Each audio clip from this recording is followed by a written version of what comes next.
Sakutuka satibega nansi patapata. Sakutuka satibega. Iya mama, iya mama. Ipatapata, iya mama, iya mama. Cette chanson, qui a fait le tour du monde à la fin des années 60, a peut-être éclipsé un peu son autrice, une femme engagée, exilée, et pour qui la musique permettait de tisser des liens entre les cultures.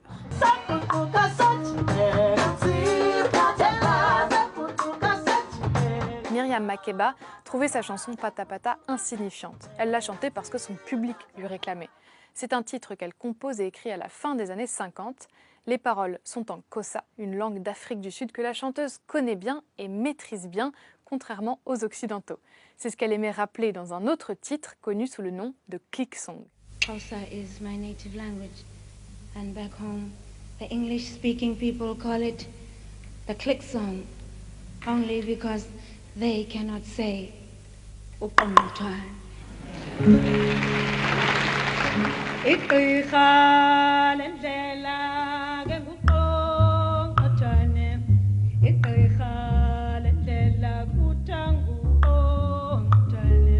Myriam est d'ailleurs un prénom d'emprunt. La chanteuse s'appelle en réalité Zenzile.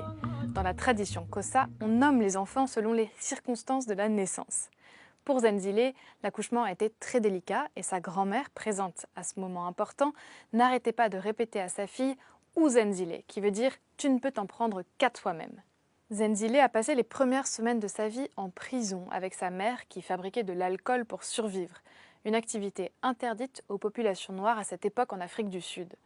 Jeune fille, elle quitte vite l'école pour travailler, elle sera mariée, battue par son mari. Seule la musique et sa voix incroyable vont la sortir de cette ville.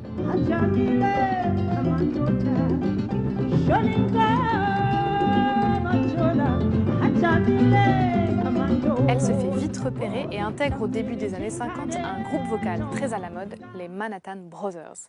C'est là qu'elle prend son nom de scène, Myriam Makeba. Quelques années plus tard, un réalisateur américain lui propose de jouer son rôle et d'interpréter 2 chansons dans un film anti-apartheid, Come Back Africa.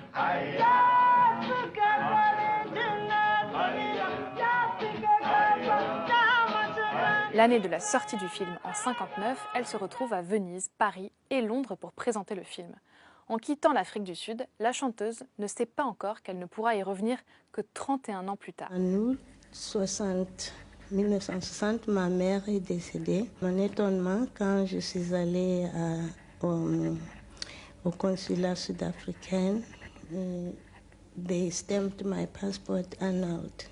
And since then, I've never been able to go back home. I wasn't able to go to my mother's funeral.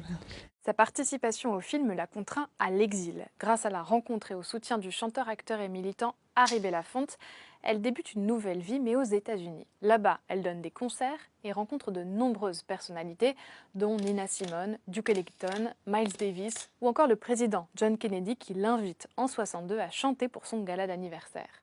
Myriam Makeba est une star suivie dans la rue, photographiée et très demandée. Mais c'est aussi une fervente militante. 2 fois, elle intervient à l'ONU pour demander de faire pression sur l'Afrique du Sud et sa politique d'apartheid. Son militantisme se retrouve également dans ses chansons. Je suis né et ai été élevé en Afrique du Sud. Et vous savez que la vie des Noirs en Afrique du Sud est plutôt difficile, dans la mesure où ils sont considérés comme des moitiés d'êtres humains. Ainsi, mes chansons, et particulièrement celles d'Afrique du Sud, parlent de ma vie et de celle de mon peuple. Pour la chanteuse, la musique permet de resserrer les liens entre les cultures, un engagement qu'elle porte notamment sur le continent africain. Myriam Makeba devient une des grandes figures de la lutte panafricaine. Elle chante en swahili, en arabe, en tswana ou en zoulou.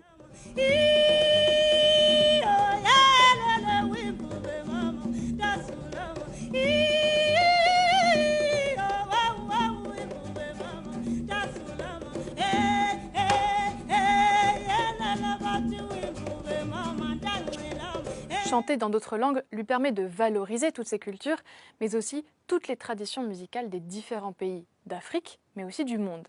Sur scène, elle peut passer d'une chanson en anglais avec un petit rythme un peu jazzy, à une chanson en français,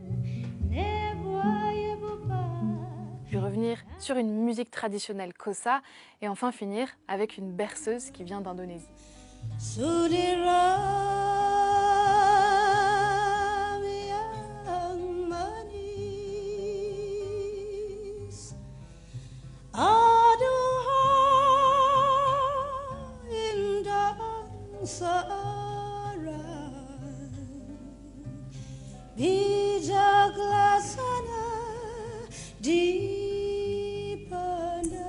À la fin des années 60, Miriam Makeba est mariée à un militant des Black Panthers. Elle ne peut donc plus rester aux États-Unis. Elle s'exile alors en Guinée.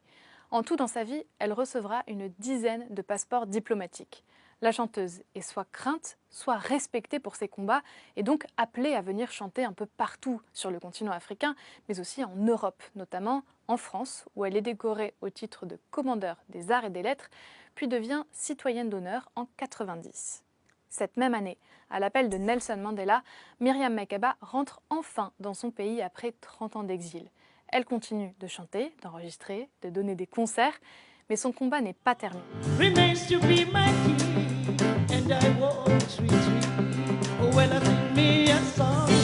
La chanteuse s'investit pour différentes causes. Les enfants atteints du sida, les jeunes filles violées ou isolées, les violences sexuelles envers les femmes, notamment en République démocratique du Congo. Elle soutient aussi l'Italien Roberto Saviano, auteur de Gomorrah, et elle donne en 2008 un concert à Naples en son honneur. Après avoir interprété Pata Pata sur scène, elle est victime d'une crise cardiaque et meurt à l'âge de 76 ans. Nelson Mandela écrira alors « Ces mélodies inoubliables ont donné une voix à la douleur de l'exil et de la mise à l'écart. Pendant tout ce temps, sa musique a inspiré un puissant sentiment d'espoir en nous tous. »